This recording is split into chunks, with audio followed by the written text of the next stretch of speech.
Hello, fellow HSPs. I'm glad you're listening. The brain of the highly sensitive people work differently than those of non-highly sensitive individuals. You have probably noticed that on several occasions, such as work, family parties. This is linked to the way the HSP brain processes information. Thank you, Jen and Josh, for inviting me to talk about the highly sensitive brain. I am Esther Bergsma. I'm an expert on high sensitivity from the Netherlands, and I primarily focus on the scientific findings related to high sensitivity. I'm trained as a social science researcher and have conducted various descriptive studies involving highly sensitive individuals and children. My research on HSP in the workplace, for instance, has been conducted in over 20 countries. The questionnaire has been translated into 7 other languages, such as Norwegian, Spanish, and Russian. I'm a keynote speaker on different topics in the field of high sensitivity: the brain, HSP talents, work stress, etc. And I am the author of The Brain of the Highly Sensitive Person and several Dutch books on this topic. In this presentation, I'll take you into the intriguing world of how the highly sensitive brain operates.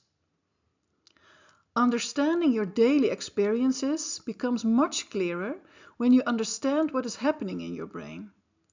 The complexity of this process also sheds light on the advantages of the trait.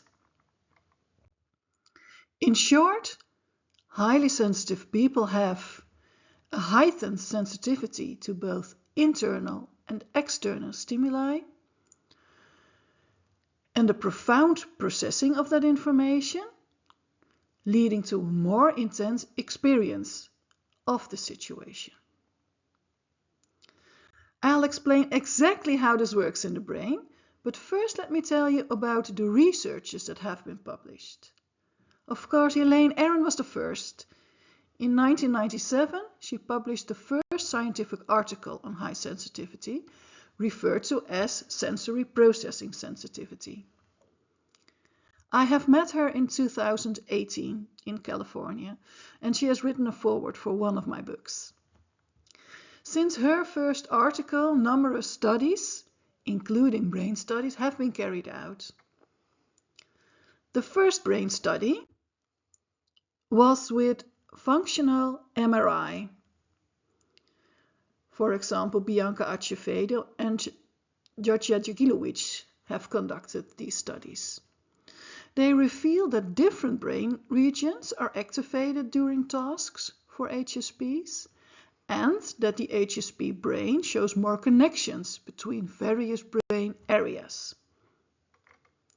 The second type of brain study is EEG, for example by Dimulescu and Meinerson. They measure the strength of brain waves, indicating that some waves are stronger in HSPs. Recently, a DTI study was conducted by David and colleagues. Diffusion tensor imaging provides insights into the microstructure of the brain. The HSP brain looks different as well. The differences confirm findings from other studies. So what are the unique features of the HSP brain? I've developed a model of the highly sensitive brain that encompasses all scientific insights and aligns with the aspects of the definition: heightened sensitivity, depth of processing, and profound impact. The first icon represents various stimuli. Highly sensitive people notice subtle details and can perceive more sensory signals than others. They can be sensitive to sensory signals like sounds, lights, smells, tastes, and touch, including pain. Additionally, new research indicates there are a few more antennas. For instance, interoception.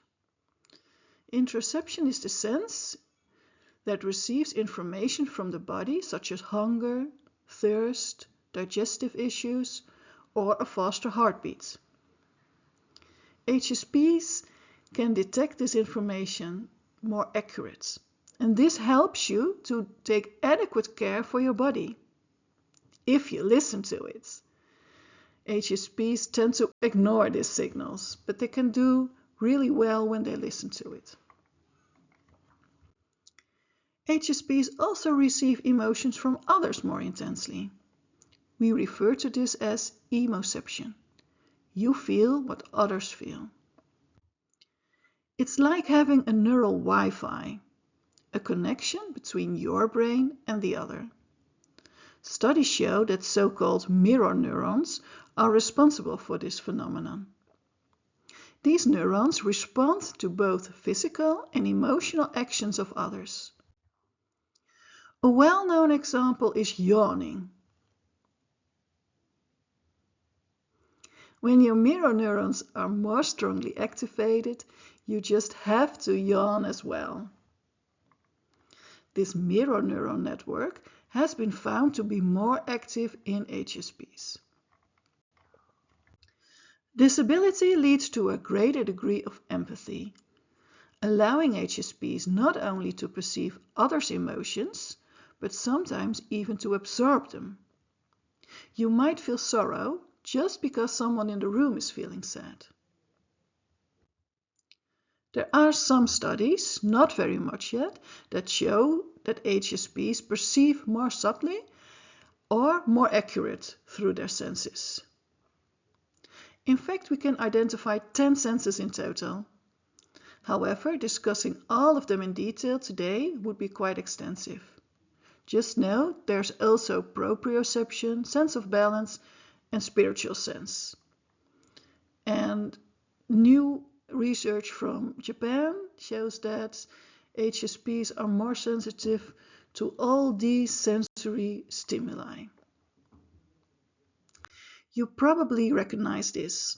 When you're in a classroom or at the office, you perceive much more than others do. The sound of the radio, the hum of computers, the aroma of coffee or your colleagues' perfumes, the flickering of lights, or the underlying tensions in a team. All of these consume a significant amount of your energy, and you haven't even started working yet. The second stage is about processing the information. Here's where, in my opinion, the unique aspect of the highly sensitive brain comes into play. Research has shown that highly sensitive people activate more brain regions when performing tasks.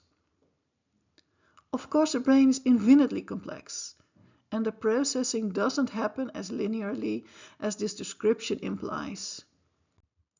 Imagine it as a circular process, with steps that can loop back multiple times.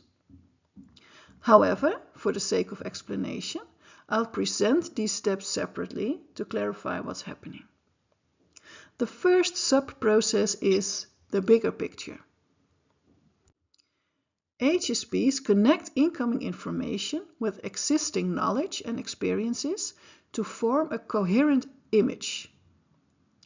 This ability to think from the bigger picture enables them to identify surprising connections and analyze complex situations. For instance, when a new project proposal is presented, you might consider how it aligns with past projects and the organization's goals. Wait, just last week we decided to take a different direction. How does it fit into that? You can only start the project once you grasp the interconnectedness. The next step is sensory integration. Highly sensitive individuals not only combine information from their senses, but also integrate sensory input from within their bodies. This integration of external and internal information takes place mainly in the insula, a brain area that's more active in HSPs. Consequently, they experience the effects of the perceived situations more intensely within their bodies. You might sense that something doesn't quite fit based on tension in your stomach, for example. These two steps together form what Elaine Aron calls the pause to check system. When confronted with a new situation, HSPs pause to understand what to make of it. The second major process I've named the optimal option ambition. This is about the content of the considerations that are being made. Based on recent insights, it appears that HSPs try to make these conversations in such a way that the sum of the well-being of all individuals within the group is the highest.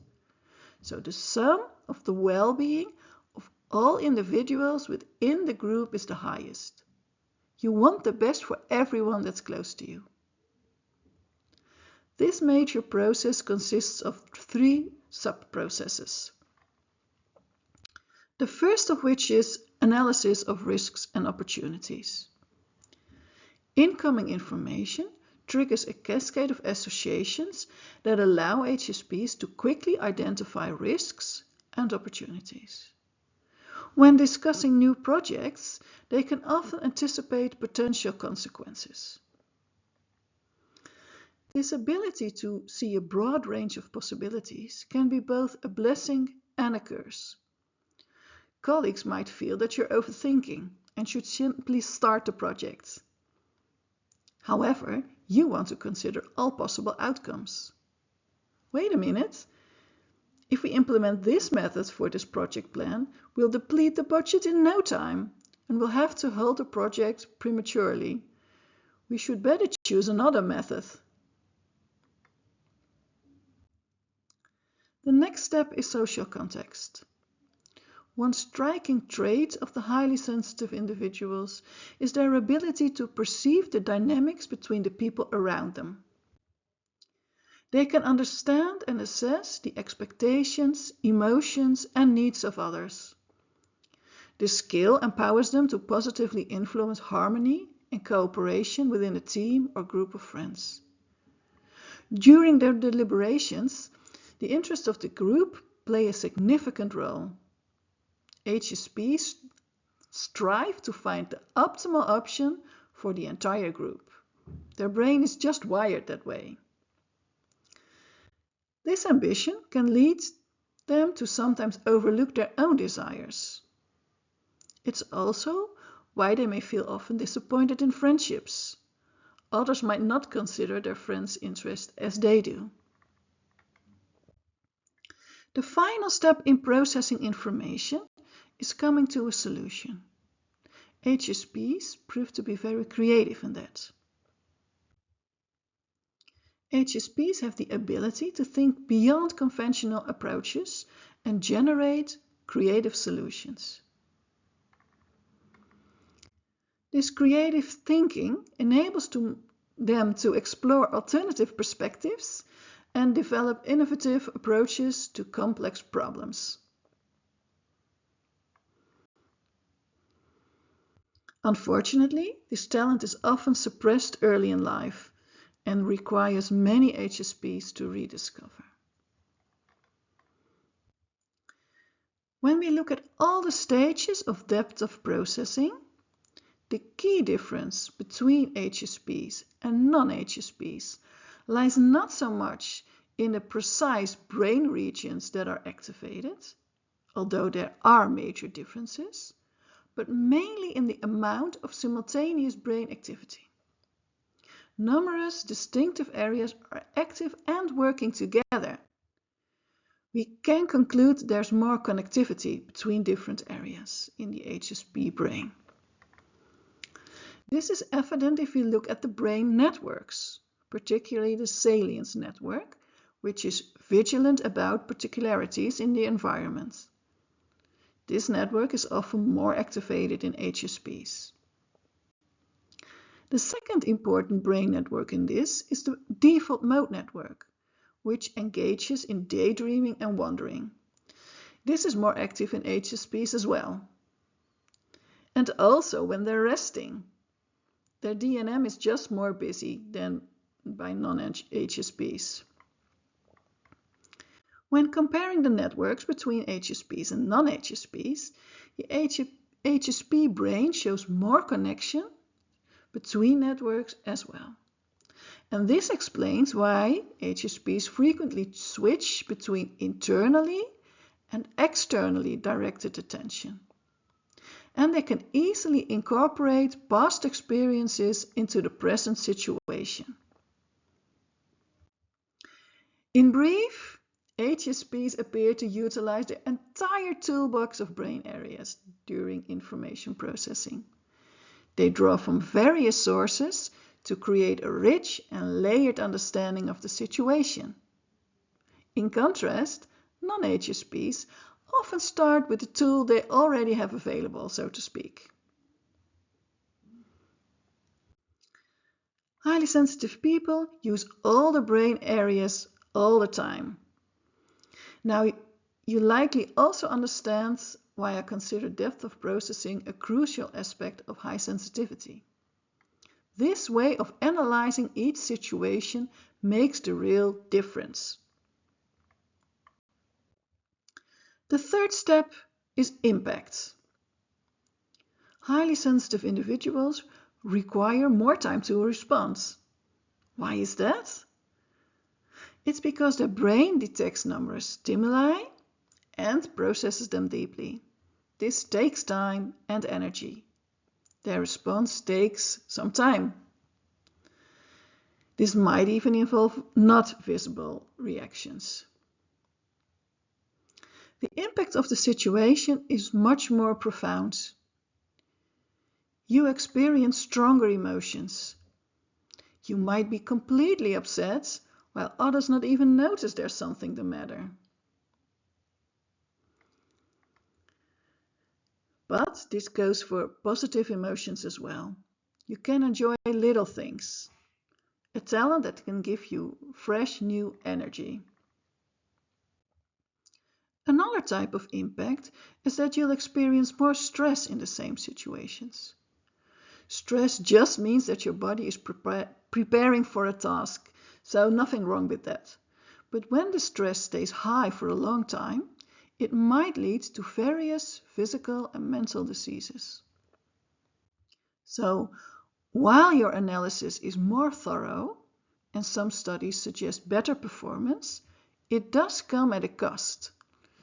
It requires more energy, and this is why recovery time is crucial for HSPs. These are three patterns of action and rest. The top represents what normal people do. After a task, they take enough rest to lower their stress hormones, so you stay healthy. The middle one shows what most HSPs do. They take too little rest and their stress levels goes higher and higher. Their sense of responsibility drives them to the max. First, they want to finish the task before taking rest, and most are perfectionists as well, which takes even more energy, both leading to very little time to rest. The bottom one would be the ideal pattern for an HSP. In a short amount of time, they can perform at a high level, but then they need enough rest. It's like a sprinter. They can't run a marathon at the same speed as they do at 100 meters. So you can't either. The arrow below the head represents self-reflection.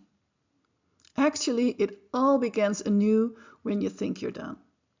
After each action, you reflect on whether you did well. Highly sensitive individuals naturally have a strong inclination towards self-reflection. What if I could have done better? Did I consider that person enough? Did I say it kindly enough? What went wrong? Self-reflection aids in growth and development. However, this critical trait can also lead to rumination and negative thoughts, resulting in stress and low self-esteem.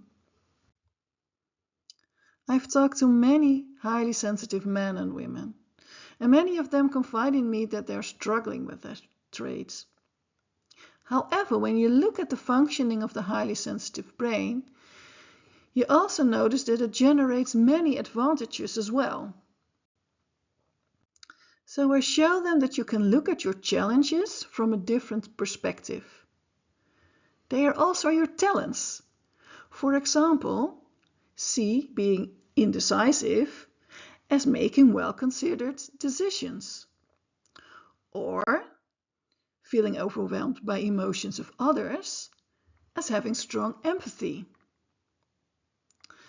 So the talents of HSPs are empathy, creative thinking, understanding social contexts, finding joy in small things, making well-considered decisions, and much, much more.